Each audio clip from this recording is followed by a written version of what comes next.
meth is a synthetic drug that's basically a CNS stimulant. And so it has much more of dangerous profile in short term and long term both for the users.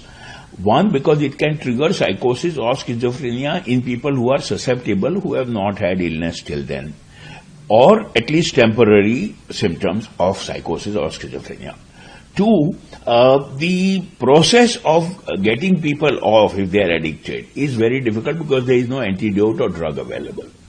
So for us, people in the demand reduction field, rise of synthetic drugs is a dangerous signal.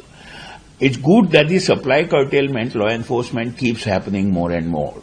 Unfortunately, these expensive drugs, synthetic drugs, are becoming quite a fancy in the rich affording class and young executives.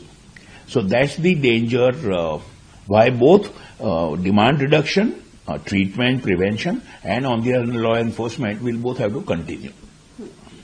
Sir, what is synthetic meth?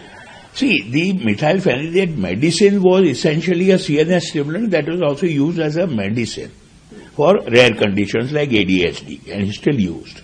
This blue meth is really a methylphenidate version that can be produced in a small lab, and so it doesn't even need huge trafficking, network. Sir, though there is a major, have you seen patients, who come? Oh yes.